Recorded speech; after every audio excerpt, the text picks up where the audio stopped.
Estamos en Mateo capítulo 1, verso 18 al 25. Cuando tú lo tengas puedes decir amén.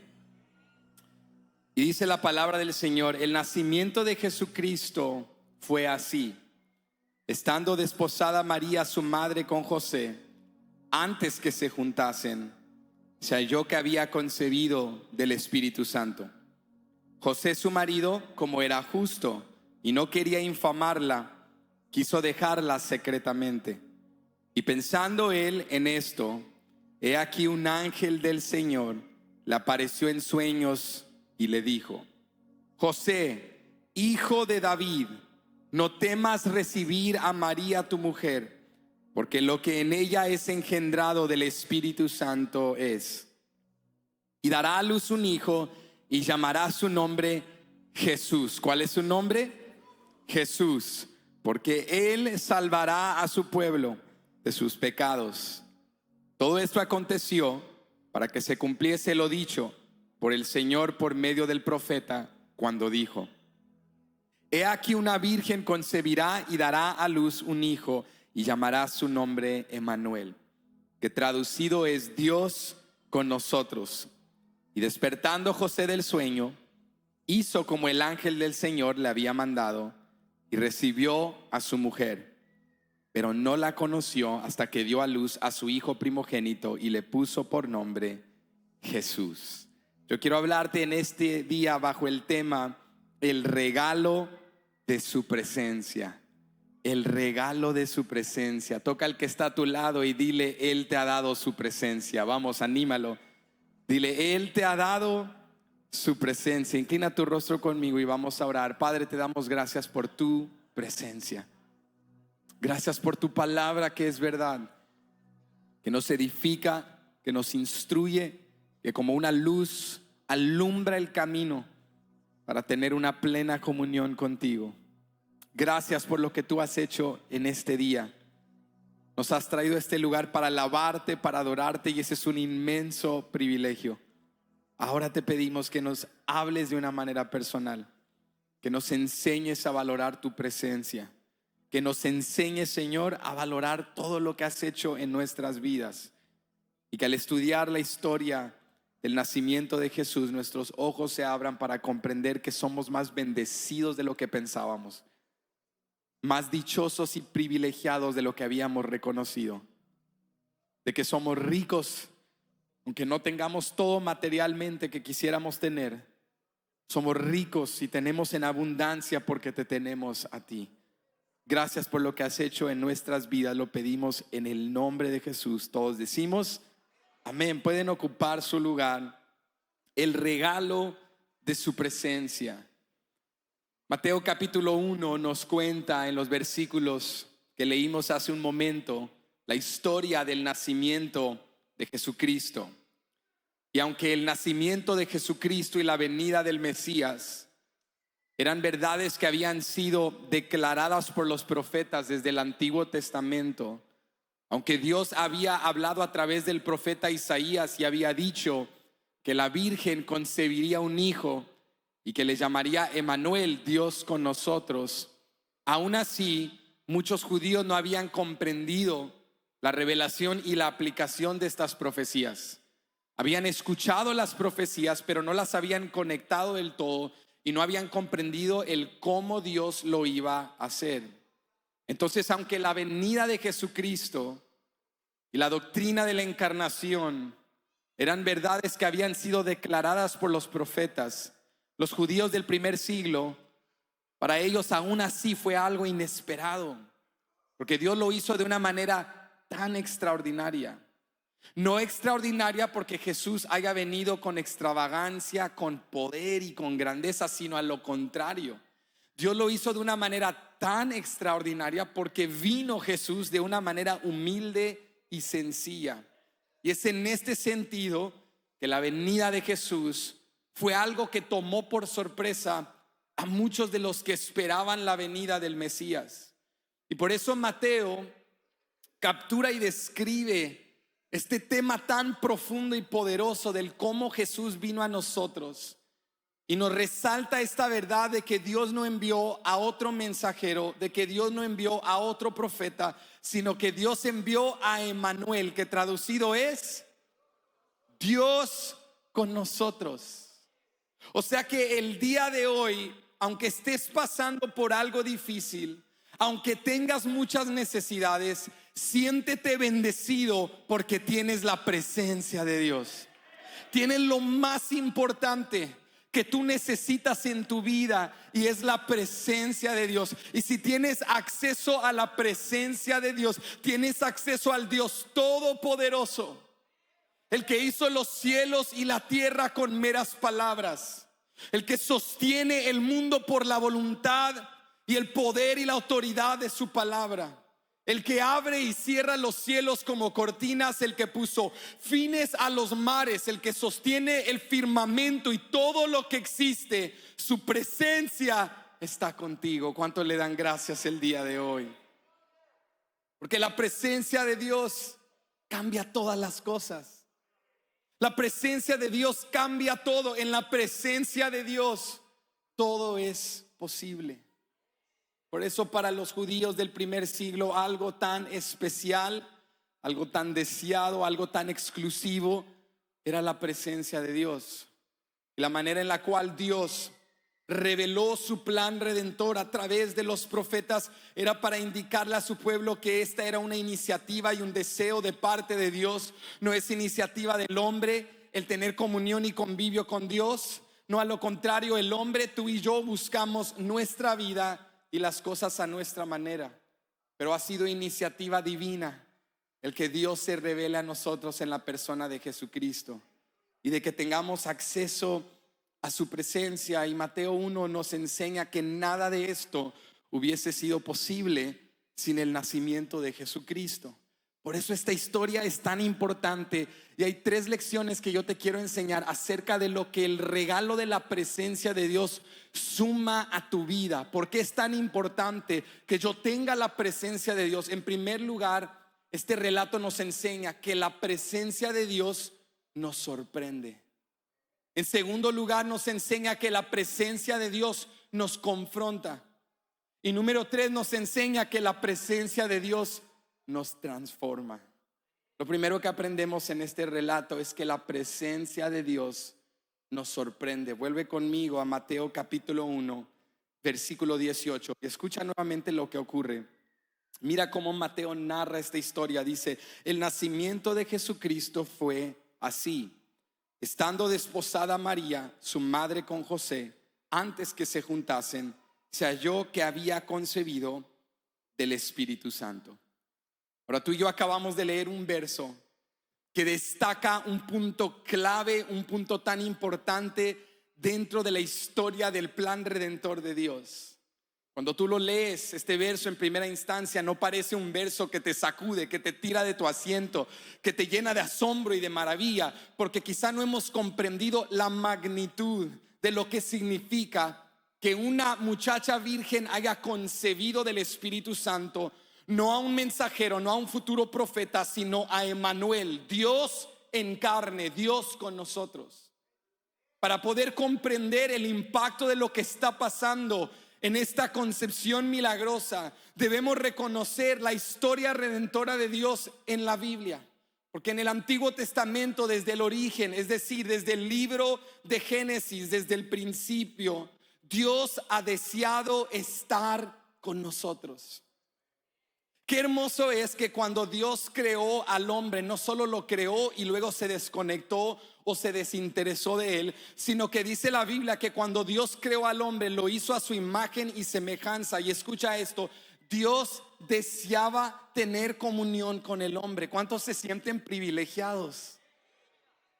¿Sabes que en el huerto del Edén lo que hacía aquel sitio tan hermoso, tan bello, tan especial, no eran los animales, no eran las plantas, no era la comida, no era la bella naturaleza, aunque me imagino que era algo extraordinario, porque en ese momento todo estaba en armonía y en orden, y todo era bueno como Dios lo había diseñado en el inicio? Pero lo más bello del huerto del Edén no era nada de esas cosas. No era ni siquiera Adán Ni siquiera Eva, que eran seres extraordinarios hechos a imagen y semejanza de Dios. Escucha esto, lo más bello del huerto del Edén es que ahí se paseaba el Espíritu de Dios. Es que ahí estaba la presencia de Dios. Lo que Adán y Eva tenían al inicio era un acceso, una intimidad en la presencia de Dios. Pero después de la caída del hombre, la Biblia nos dice a partir de Génesis 3 que por la desobediencia y el pecado del hombre, esa relación fue rota. Ese orden, esa paz, esa armonía, esa hermosura, todo fue quebrantado, todo fue afectado por el pecado, y el hombre fue separado de Dios debido al pecado. Y eso es lo que el pecado hace. El pecado nos separa de Dios. El pecado no solo trae malas consecuencias, el pecado no solo afecta tu mente, tus emociones y tu cuerpo. El pecado te separa de Dios, y un ser humano separado de Dios no tiene esperanza. Pero un pecador arrepentido ante la presencia de Dios, ahí hay más que esperanza, ahí hay nueva vida por lo que Cristo ha hecho por nosotros. Entonces el pecado, vuelve conmigo a Génesis, el pecado separó al hombre de Dios, y a partir de ese momento esa comunión en la presencia de Dios fue quebrantada. Y desde ahí el hombre siempre anhelaba volver a esa comunión. Pero Dios, en su gracia, en su misericordia, en su soberanía y providencia, tenía un plan, porque ¿cuántos saben que Dios siempre está en control? Y Dios comenzó a revelar su presencia, a manifestar su presencia de diversas maneras a lo largo de la historia redentora. Y escucha, esto nos enseña algo poderoso.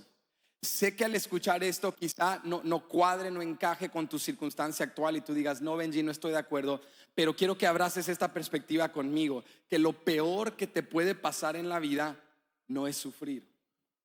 Lo peor que te puede pasar en la vida no es experimentar dolor. Incluso lo peor que te puede pasar en la vida no es la pérdida de alguien o de algo, ni siquiera la muerte. Lo peor que te puede pasar en la vida es estar separado de Dios. Tú dices, no, lo que yo ahorita estoy viviendo, lo que hemos pasado en este año ha sido lo peor. Bueno, no minimizo que haya sido difícil, pero escúchame, no es lo peor. Lo peor sería no tener a Dios. Pero si Dios está contigo, vas a superar esto. Entonces, si podemos reconocer que lo peor en la existencia del ser humano sería estar separado de la presencia de Dios, por lo tanto, el tener la presencia de Dios es lo mejor que te puede pasar. El tener la presencia de Dios es lo más extraordinario, porque en la presencia de Dios hay propósito. El que tiene la presencia de Dios tiene paz, tiene un gozo perdurable, se para justo y recto ante un Dios que es 3 veces santo, porque Cristo le ha dado acceso a su presencia. Entonces imagínate cómo se sentía el hombre después de haber perdido este acceso tan hermoso, y anhelando restaurar a través de obras y méritos humanos. Nunca lo podía lograr, pero Dios comenzó a revelarse de diversas maneras. Dios se reveló a través de la creación. Dios se reveló a través de personajes escogidos en la historia del pueblo de Dios. Dios se reveló a través de los patriarcas como Abraham, Isaac y Jacob. Dios se reveló a través de sus descendientes, a través de Israel. Dios creó espacios para tener comunión con su pueblo por medio de manifestaciones sobrenaturales de su presencia, por medio de una tienda de reunión en la era de Moisés, por medio de un tabernáculo que luego dio paso a un templo. Pero hay algo importante que hay que destacar, algo importante que nos conecta de nuevo a Mateo capítulo 1. Aunque Dios de diversas maneras manifestó su presencia, esas manifestaciones siempre fueron temporales. ¿Fueron qué, iglesia? Temporales. Debido al pecado del pueblo de Dios, aunque Dios se manifestaba, esa revelación siempre era temporal. Había una exclusividad a la presencia de Dios. En el templo habían puntos de acceso, y cada punto al cual tú profundizabas incrementaba la exclusividad. Hasta el lugar santísimo, cruzando el velo donde estaba el arca del pacto, ahí solo podía entrar el sumo sacerdote en el día de expiación una vez al año. O sea que el acceso a la intimidad de la presencia de Dios era algo exclusivo. Y el tener, imagínate que un judío imaginara, visualizara el tener un acceso íntimo, personal y permanente a la presencia de Dios. Eso era algo extraordinario. Porque para el judío la presencia de Dios era algo exclusivo, era algo limitado, había puntos de acceso. El judío se había conformado con el sistema sacrificial, con la religión y sus rituales, y sabía que esa clase de intimidad simplemente no es posible. Ahora nos brincamos, volvemos a Mateo capítulo 1 y entramos al contexto político, cultural, religioso. Nos brincamos al mundo del primer siglo y encontramos a un pueblo viviendo bajo la opresión del imperio romano. Y aunque tenían la religión, muchos de ellos tenían su corazón y su mente puesta más en religión y en rituales que en la presencia del Dios verdadero.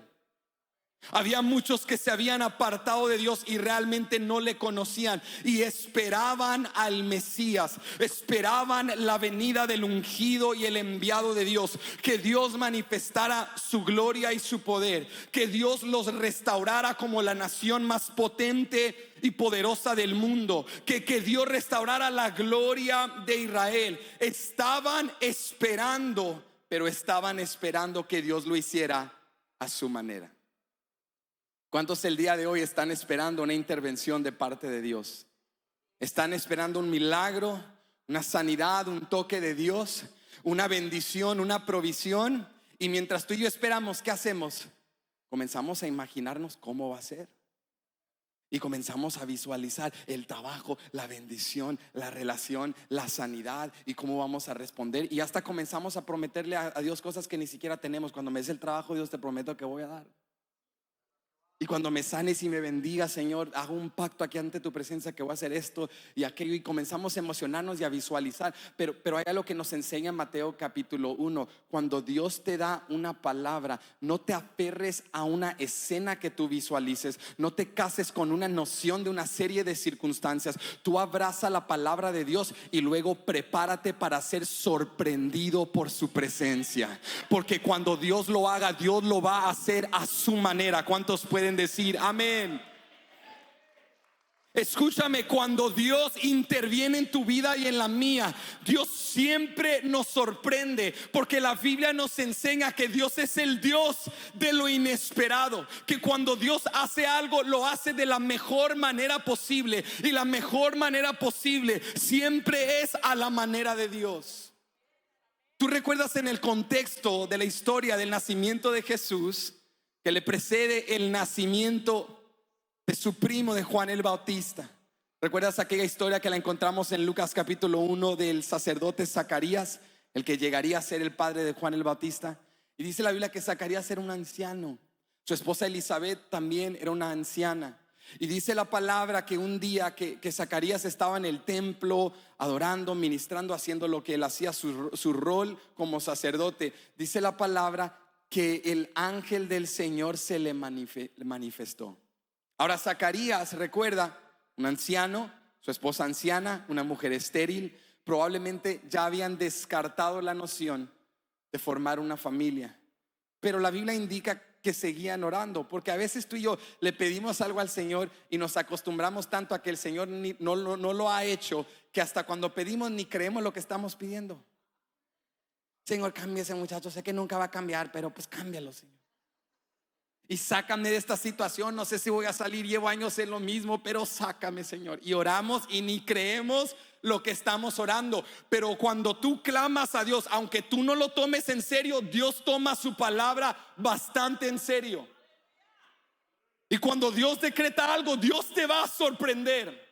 Y dice la Biblia que mientras Zacarías estaba en el templo, el ángel del Señor se le manifestó y le dice: Zacarías, tu oración ha sido escuchada y ha sido contestada. ¿Cuántos abrazan eso en el nombre de Jesús? Dice: tu oración ha sido escuchada y contestada. Tu esposa concebirá y dará a luz un niño y le vas a llamar Juan. Y Zacarías escucha eso y dice: ¿qué? Como Zacarías era bilingüe, dijo: ¿what? Dijo: ¿qué? Yo soy anciano, mi esposa es anciana, Dios. Estás como 28 años tarde, como eso ya no es posible, de que, ¿cómo va a suceder esto? ¿Y sabes qué hace Dios? Por su incredulidad, Dios le cerró la boca. Y dice la palabra que Zacarías no pudo hablar hasta que nació el niño, hasta que aconteció lo dicho por Dios. ¿Cuántos dicen, Señor, no tienes que cerrar mi boca? Mejor te creo. Mejor te creo el día de hoy. Dice la palabra de Dios, mira esto, que Dios le cierra la boca. Y así como Dios dijo, Elizabeth se embarazó. Y cuando Elizabeth da a luz, mira esto es extraordinario. Dice la palabra que era el momento de darle al niño el nombre. En la cultura judía esta responsabilidad le pertenecía al padre, porque el padre es el que da el nombre, y el nombre en la cultura judía era muy importante porque determina su destino. Era algo que hablaba de su futuro, su destino, hacia dónde iba, su propósito. Tenía un significado profundo. Entonces todos miran a Elizabeth porque pues Zacarías lleva meses sin hablar. Entonces miren a Elizabeth, dice, Elizabeth, ¿cómo le vas a poner? Y una de las mujeres le dice, ponle Zacarías como su papá, tiene la nariz igual que su papá.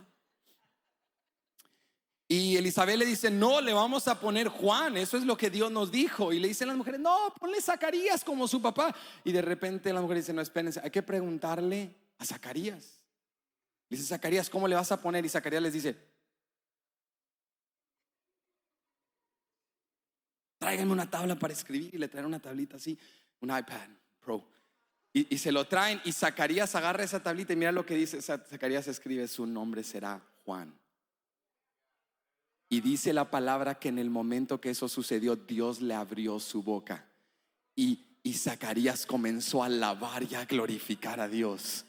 Escúchame, cuando Dios revela su presencia, cuando Dios interviene en nuestras vidas, Dios nos sorprende para que tú y yo no tengamos nuestros ojos puestos en un método, en una serie de circunstancias, en algo que deseamos, sino en el Dios que lo hace de maneras inesperadas y extraordinarias, para que toda la gloria y toda la honra sean dadas a su nombre. Escúchame, iglesia, Dios nos sigue sorprendiendo. Él es el Dios que abre el vientre de la mujer estéril. Él es el Dios que hace camino en las muchas aguas. Él es el Dios que hace ríos brotar en desiertos. Él es el Dios que de la boca de bebés y de los pequeños perfecciona su alabanza. No descartes nada. Dios puede hacer lo imposible para que su nombre sea glorificado.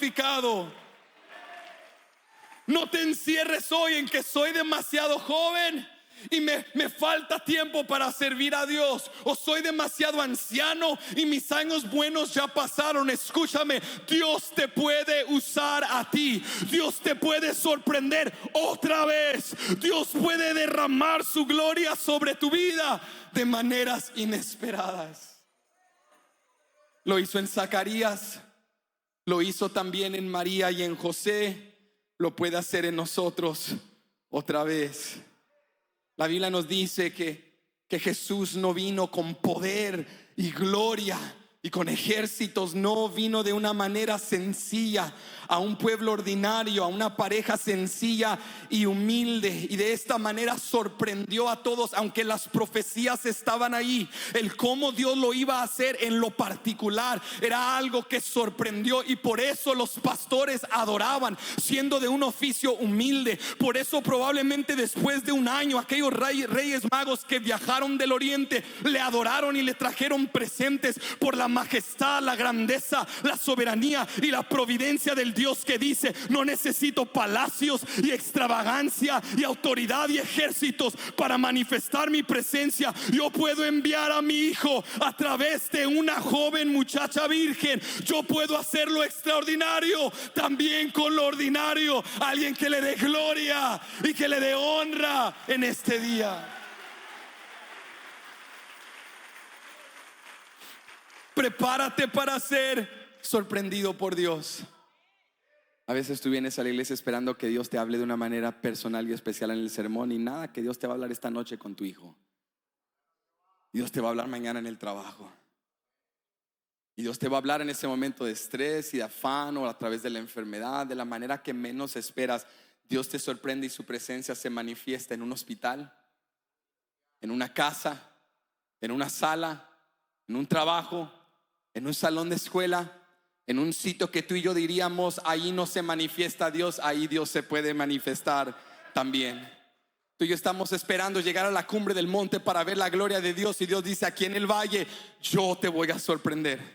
Aquí en el dolor y el sufrimiento yo te voy a sorprender. Y escucha, Israel estaba esperando. Quizá muchos judíos se imaginaban que el Salvador vendría en un resplandor de gloria y rodeado de ejércitos de ángeles, y que iba a derrocar a Roma y a los imperios de la tierra. Se iba a sentar en un trono, iba a dar gloria a Israel, iba a ser rodeado de hombres sabios y dotados y adinerados y prósperos y poderosos. Pero no, vino a través de una muchacha virgen, a una pareja humilde, en un pueblo ordinario, en una región común y corriente. No eligió las ciudades más grandes de ese mundo conocido. No eligió los lugares de posición social y prestigio en el imperio romano. ¿Y sabes qué nos enseña esto? El hecho de que escogió una pareja de Nazaret, de Galilea, de que viajaron y que este bebé nace en Belén. ¿Sabes qué nos enseña esto y a qué nos apunta? De que no debemos descartar nuestra posición actual, ni minimizar lo que tenemos, ni quiénes somos. De que, como dice la escritura, no menosprecies los días de las pequeñeces o los días de los comienzos pequeños. No descartes nada de lo que está ahorita en tus manos, porque Dios puede tomar eso y multiplicarlo. Porque Dios puede utilizar un inicio pequeño para hacer algo extraordinario. Y de esta manera Dios sorprendió no solo a Israel, pero también a María y a José. Mateo capítulo 1 nos cuenta el nacimiento de Jesús desde el lente de José.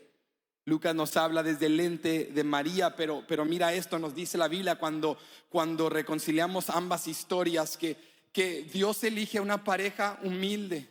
José era un carpintero, su familia era de Belén, pero él vivía en Nazaret. Aquí conoce a María, una muchacha virgen, una muchacha buena, y él era un hombre justo, y están comprometidos. Dice la Biblia que esto pasó antes de que se juntasen, porque tienes que entender que en la cultura judía el compromiso era tan serio y vinculante como el matrimonio. Cuando una pareja se comprometía, había un contrato legal entre el padre de la novia y el novio. Era algo extremadamente serio. Entonces, aunque José y María no habían consumado el matrimonio, su compromiso ya los vinculaba y los ataba. Era algo extremadamente serio. Entonces acá está José preparándose, tratando de preparar una casa, un sitio en el cual vivir. Está trabajando, está poniendo todas las cosas en orden para recibir a su amada, a su esposa. Y de repente dice la palabra que María concibe del Espíritu Santo. Y cuando José se da cuenta, ¿te puedes imaginar cómo se sentía José? Viene María y le dice: escúchame, yo sé que esto se escucha súper raro, pero Dios me dijo que esto viene de Él. Y José dijo: esto está difícil, déjame ir a meditar esta situación, porque me caes súper bien y te quiero y eres noble y veo un potencial y un futuro, pero está difícil la cosa. ¿Cuántos entienden? Está difícil la situación, entonces déjame ir a meditar qué voy a hacer. Y la palabra nos describe esto bien importante, que cuando María concibe, es claro en las escrituras que esta fue una concepción milagrosa. No fue el resultado de una relación con un hombre o de su marido. Fue una concepción milagrosa porque ella era virgen y dio a luz siendo virgen. Fue algo extraordinario, fue un acto de parte de Dios. Ella fue escogida como un instrumento de parte de Dios para traer a luz y al mundo a Dios en carne, a Jesucristo, a Emmanuel. Y cuando escucha esto, José se siente abrumado, aunque las profecías del Antiguo Testamento apuntaban a esto, aunque Isaías había dicho esto. Esta era la vida de José. Esta no era una historia, esta no era solo una profecía, esta era la vida de José. Y cuando algo está pasando en tu vida que no comprendes, que no puedes reconciliar, cuando Dios te está sorprendiendo, es natural sentir temor. Pero esta es la grandeza y la misericordia de Dios, que Dios no nos deja solos para reconciliar y cuadrar las cosas. En nuestro temor Dios nos habla. En nuestra duda Dios interviene. Y Dios habla a José y le dice: María no te ha sido infiel, María no te ha traicionado. Este es un acto de Dios.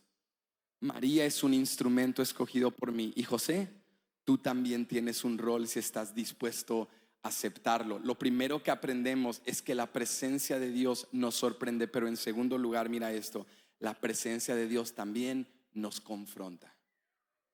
La presencia de Dios nos confronta y demanda una respuesta de parte de nosotros. Mira lo que dice Mateo 1 verso 20. Mira cómo Dios confronta a José. Y pensando él en esto, he aquí un ángel del Señor le apareció en sueños y le dijo: José, hijo de David, no temas recibir a María tu mujer, porque lo que en ella es engendrado del Espíritu Santo es.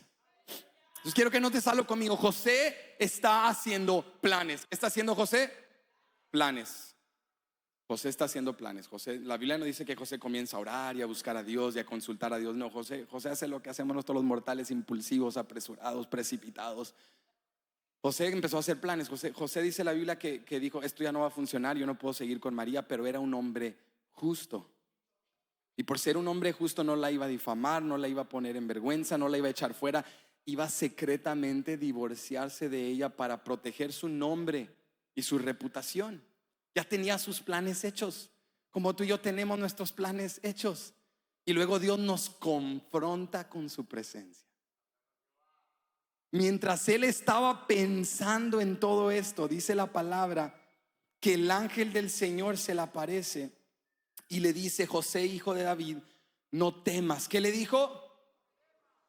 Le dijo: no temas recibir a María tu mujer, porque lo que en ella es engendrado del Espíritu Santo es. Escúchame, cuando Dios te confronta con su presencia, no te puedes quedar neutral.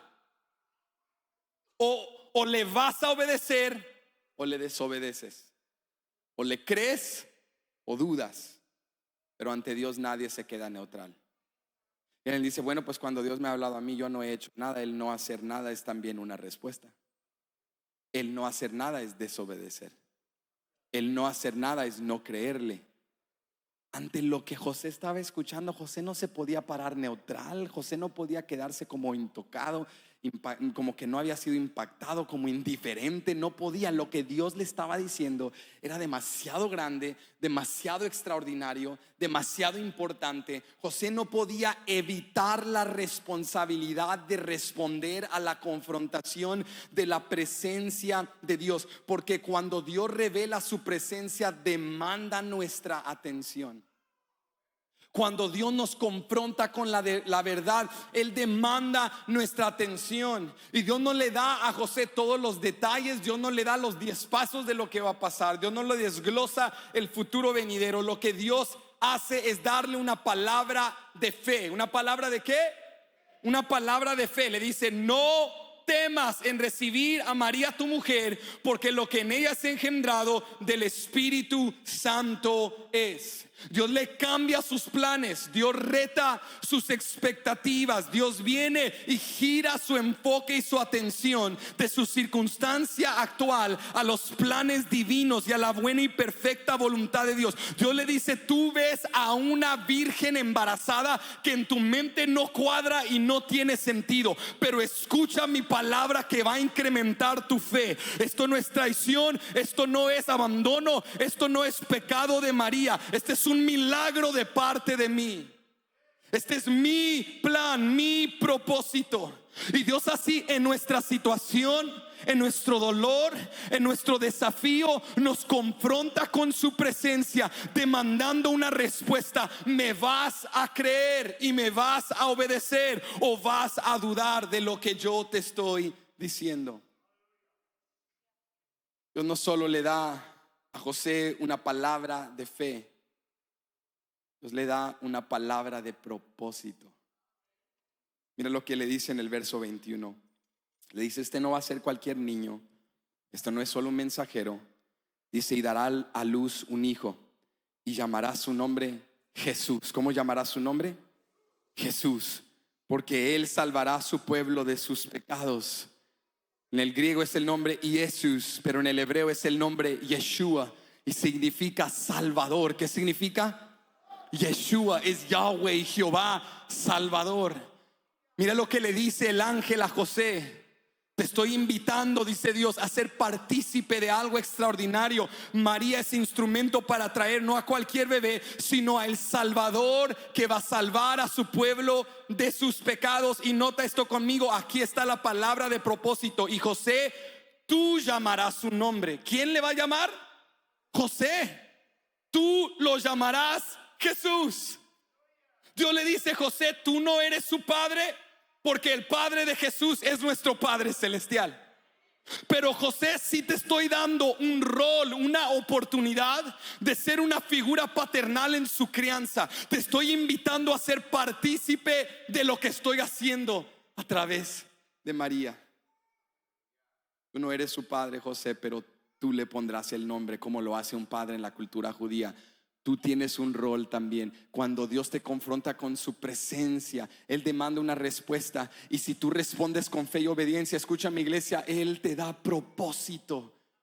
En medio de lo que tú estás viviendo, Él abre tus ojos para ver el propósito. Y cuando José escucha esta revelación, él no la puede ignorar y tampoco la podemos ignorar tú y yo. Necesitamos nosotros responder a la presencia de Dios con fe y con obediencia. Si algo necesita esta nueva generación, si algo necesitan nuestros hijos y necesitamos tú y yo, es ser confrontados con la presencia de Dios. Es ser confrontados con la verdad de quién Dios es ver la revelación de su gloria, su majestad, su santidad. Es ver su plan redentor en Cristo Jesús. Es ver lo que Él ha hecho y lo que Él ha prometido hacer, para que nuestros ojos se abran y comprendamos que no somos solo otra persona dentro del planeta. No somos simplemente otro ser en existencia, sino que somos instrumentos en manos del Dios vivo y poderoso, que no solo nos llama siervos, que no solo nos llama amigos, que nos llama hijos e hijas, y que ha puesto su presencia y su gloria dentro de nosotros. La presencia de Dios nos confronta y nos llama a experimentar un propósito y un sentido de existencia. Lo más profundo que tú puedes experimentar es la presencia de Dios. Y cuando Dios te confronta, no lo puedes ignorar. Tú puedes irte de esta iglesia, puedes ignorar este mensaje, pero no puedes borrar de tu mente lo que tú has escuchado. No puedes arrancar de tu alma la semilla de la palabra. A donde quiera que tú vayas, la presencia de Dios allí estará. Hagas lo que hagas, corras a donde corras, lo que Dios ha sembrado en ti va a producir fruto. Y llegará el momento en el cual la convicción del Espíritu Santo va a redarguirte de pecado. Vas a abrir tus ojos y comprender. Por eso, qué bella oración que oremos: Dios, convence a nuestra generación de pecado. Abre nuestros ojos espirituales, confróntanos con tu presencia y con tu gloria, para ver tu santidad, tu hermosura y majestad, porque en tu presencia todo cambia. Es como nuestros hijos, mis niños, cuando estamos en casa y les llamo la atención y estoy en otro cuarto y ellos están desobedeciendo y se están portando mal. Entonces les grito desde el cuarto: ¡hey! ¡Pórtense bien! Y no escuchan. Yo también les grito: hey, me voy a levantar, escuchen, párenle, se están peleando, párenle, me voy a levantar. Y no escuchan. Entonces, ¿qué hacemos, papás? 1, 2, 3. Ya nos levantamos y vamos hasta que nos paramos enfrente de ellos y los confrontamos con nuestra presencia. Y antes de manifestar nuestra presencia era fácil ignorarnos, pero ya que papá está parado enfrente de ti y el niño dice: ay, no papá, ándale chiquitín, córrele, me hacía falta el cardio, córrele. Y te paras ahí enfrente y mírame a los ojos, abre los ojos y mírame, y los confrontas con tu presencia. Ningún hijo se puede parar neutral ante la presencia de su padre.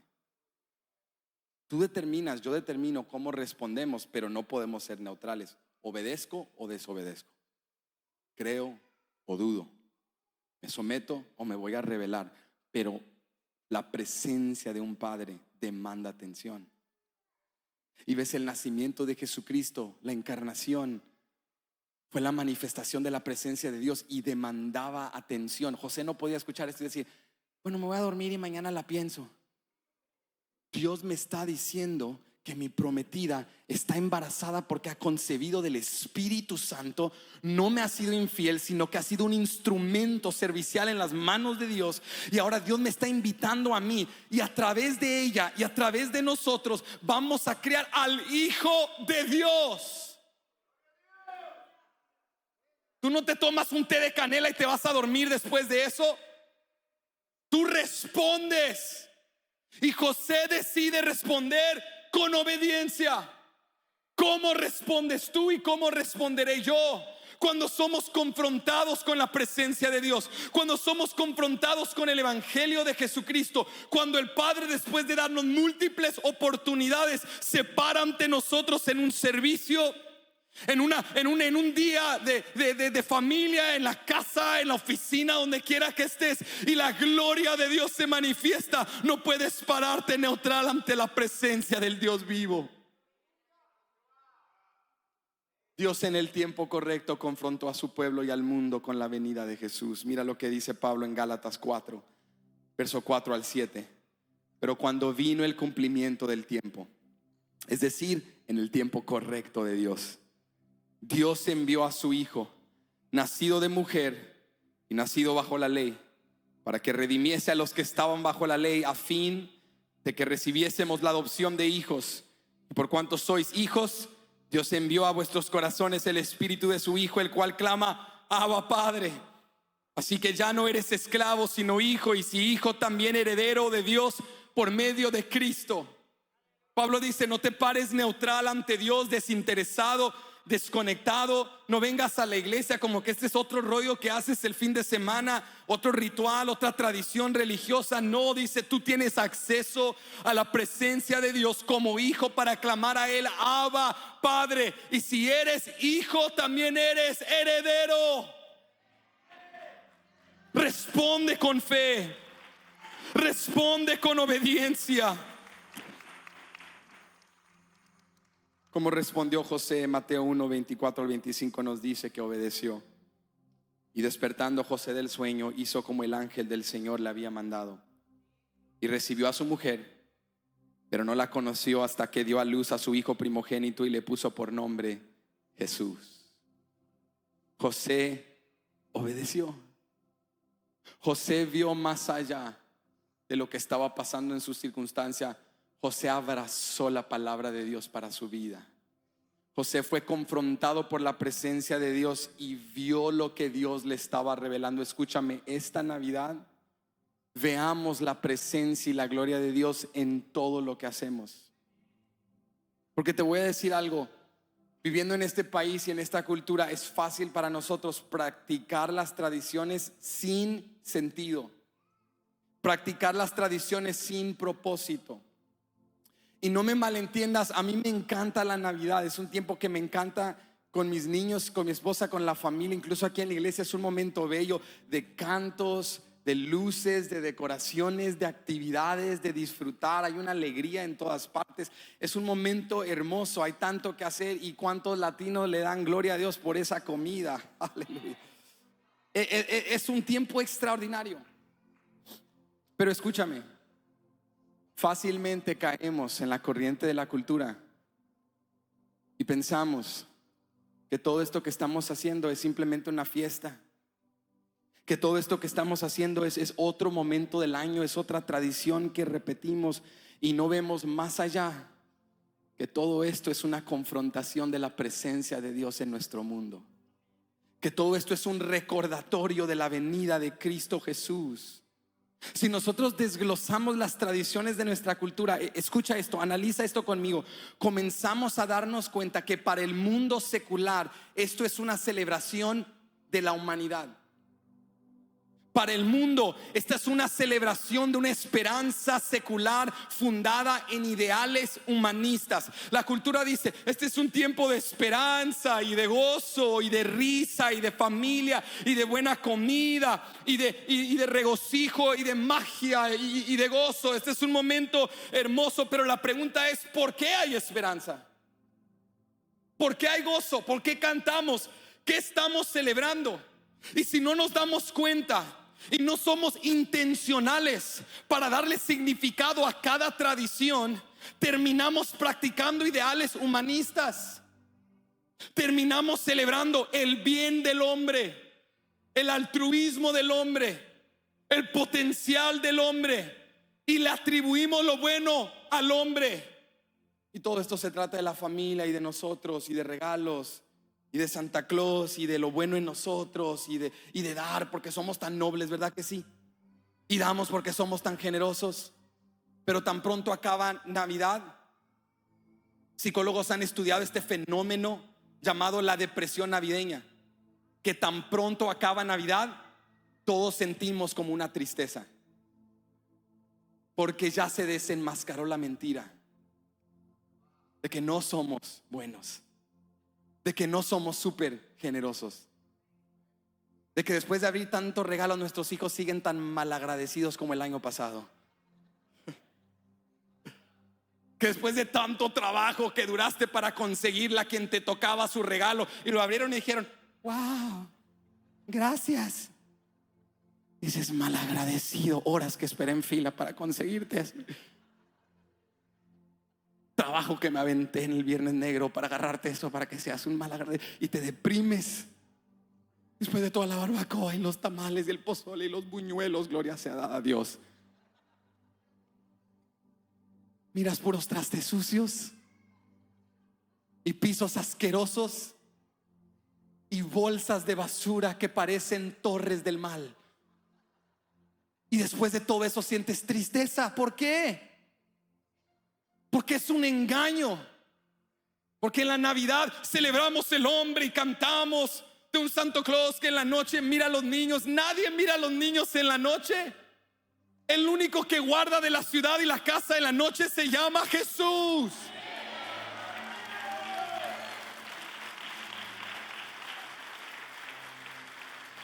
No hay regalos que bajan de una chimenea. Los regalos los compraron papá y mamá porque Dios ha puesto pan en la mesa, porque Dios nos ha dado fuerzas para trabajar, porque Dios ha sido bueno para con nosotros. Y no me malentiendas, no te estoy diciendo que no cantes los cantos, que no disfrutes el tiempo, que no pongas las luces. Te estoy diciendo: hazlo, pero redímelo todo con el evangelio. Y todo lo que hagas, apúntalo a Cristo Jesús.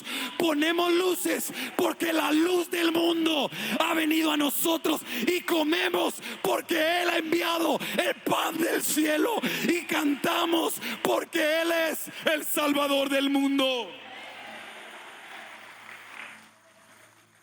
No te estoy diciendo que rechaces la cultura, no te estoy diciendo que no tengas tradiciones, te estoy diciendo: tenlas, pero apunta todo a Jesús y sea una luz en medio de la oscuridad. Y dile a tu familia el por qué cantamos y el por qué hay alegría, no solo en Navidad, pero en todo día de mi vida. Es porque Emmanuel ha venido, Dios se hizo carne, Cristo nació de una virgen, vivió una vida sin pecado, sanó enfermos, resucitó a muertos, caminó sobre el agua, demostró autoridad sobre la naturaleza, murió en la cruz del Calvario, fue sepultado, resucitó al tercer día, ascendió al trono de Dios y está sentado allí prometiendo volver por nosotros. Por eso cantamos.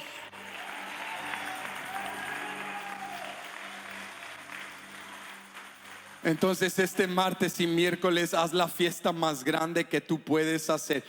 Come y celebra, disfruta con tu familia, pero diles el por qué lo estás haciendo. Esta no es mera tradición, esto es algo que redime la cultura. La Navidad comenzó como una práctica de culturas paganas, rindiendo adoración al Dios del sol y de la agricultura y la cosecha. Pero los cristianos comenzaron a redimir esa fiesta y a decir: mientras el mundo adora a dioses falsos y celebra la luz del sol, nosotros vamos a adorar a la luz del mundo y celebrar a Emmanuel, Dios con nosotros.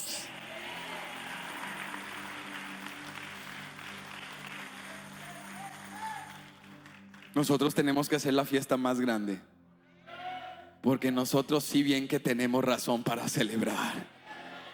Y cuando se acaba la Navidad, tú sacas esas bolsas de basura con gozo, limpias los trastes con alegría, porque a ti no te sigue después de la Navidad la depresión navideña, porque tu Salvador está sentado a la diestra del trono de Dios.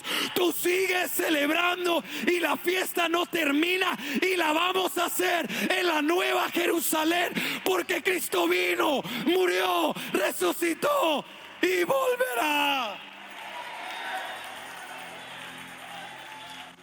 Redime todo en la cultura. Aprovecha todo en la cultura para apuntar a todos los que te rodean a Cristo Jesús. Entonces vente este 24, vente con tu familia, tráete a todos y diles: este es el por qué cantamos y celebramos. Este es el por qué hay alegría y damos regalos y llenamos la casa de un entorno hermoso y de comida. No es una magia, no es una buena vibra, no es la buena voluntad del hombre, no es el altruismo del hombre. Lo hacemos porque Cristo vino, porque Cristo resplandeció entre nosotros, porque el Hijo de Dios ha venido, porque nos ha regalado su presencia, porque ya no somos esclavos, somos hijos de Dios y herederos con Cristo, y clamamos: Abba, Padre.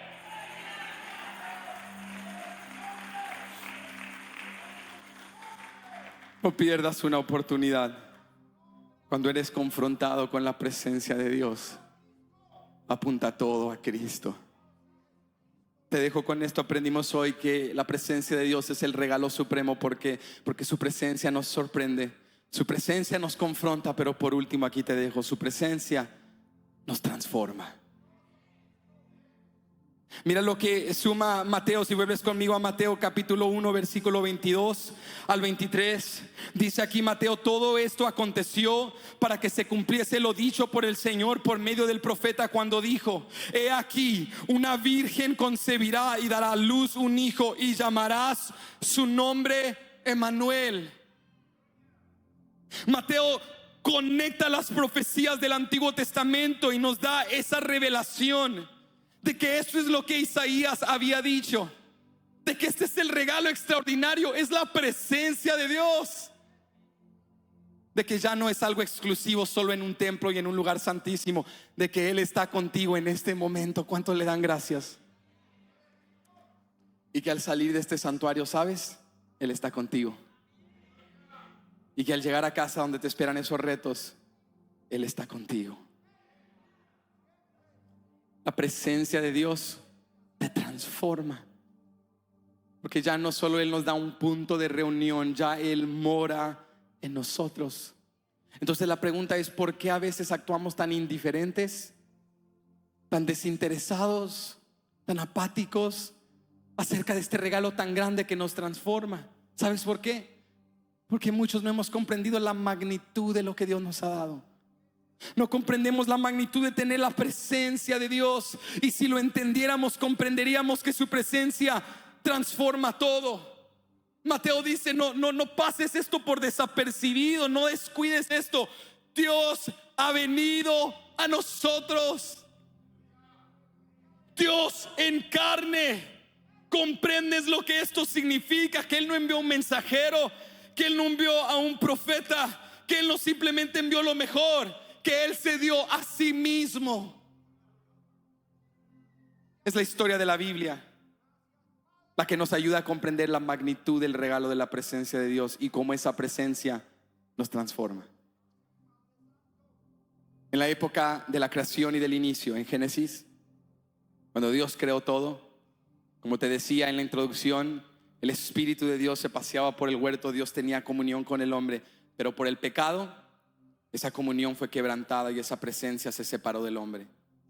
Y a partir de eso, el hombre intentó alcanzar la gloria de Dios y la presencia de Dios y nunca pudo. Por lo tanto, Dios se reveló y se manifestó de diversas maneras a través de los patriarcas: Abraham, Isaac, Jacob. Dios estableció pactos, Dios comenzó a revelarse a su pueblo, Dios estableció puntos de contacto y promesas que darían a su pueblo esperanza de una presencia restaurada. Pero incluso los patriarcas fallaron y pecaron. La Biblia nos dice que luego entró una nueva etapa, la etapa del éxodo. Después de vivir en esclavitud por más de 400 años, Dios levanta a un líder llamado Moisés, un hombre viviendo en el desierto como refugiado, huyendo de un pasado oscuro. Pero Dios le dice: tú eres el libertador que yo he escogido. He escuchado la agonía de mi pueblo. Y ahí en una zarza ardiente Dios manifiesta su presencia. Y Dios los llama a volver a Egipto y trae a su pueblo y los saca de la esclavitud y los trae al desierto a adorarle. Y con columna de fuego y de nube manifiesta su presencia. Y luego los lleva y produce una tienda de reunión que da paso a un tabernáculo donde Dios puede habitar con su pueblo. Pero esto no era suficiente. Dios les da un sitio permanente de contacto llamado el templo. Y aquí es el centro de la religión. Y parece que por fin Israel tiene comunión con Dios de manera perdurable, pero Israel desobedece a Dios. El reino unido da paso a un reino dividido, y el reino dividido da paso a la era del exilio. Y viene persecución al reino del norte, Israel, Asiria; al reino del sur, Judá, Babilonia. Y después del exilio y el cautiverio, dice la palabra de Dios que Dios promete redimir y restaurar a su pueblo, traerlos de nuevo a la tierra, quitar ese corazón de piedra y darles un corazón de carne, y establecer con ellos un nuevo pacto y restablecer la gloria en el templo. Pero no era lo que ellos imaginaban, porque aquel segundo templo que ellos edificaron no era el lugar en el cual vendría la gloria de Dios, porque luego aparece en Mateo capítulo 1: lo que el hombre había esperado por tantos siglos había llegado, no a un edificio, no a un palacio, sino en un lugar donde comían los animales. Acostaron al bebé Jesús, Emmanuel, Dios con nosotros. Lo que tanto habían esperado, lo que tanto habían deseado, lo que transforma todo, había llegado. Pero la historia no acaba allí. No solo vino Jesús a habitar entre nosotros, sino que después de resucitar y ascender al Padre, prometió que enviaría al Espíritu Santo para habitar dentro de nosotros. Aquella gloria, aquella presencia, aquella gloria que vio Moisés en el monte Sinaí, el monte Horeb, que tenía que cubrir su rostro para que los israelitas no se dieran cuenta cuando la gloria había desvanecido. Aquella gloria y presencia en el lugar santísimo ya no está exclusivo en un edificio. La gloria del Dios vivo ahora habita en mí, en ti, en la iglesia de Cristo Jesús. Siéntete privilegiado, siéntete bendecido, siéntete abundantemente próspero, porque has recibido el regalo de la presencia de Dios, y su presencia transforma todo. Ahorita, en un momento en su presencia, Él puede sanar tus heridas, Él puede fortalecer tu corazón, Él puede romper tus cadenas. Mientras tú clamas y te quebrantas, Él ya está preparando la salida. Un momento en la presencia de Dios lo cambia todo. Y no tienes que venir con animales, bueyes o palomas por pobreza.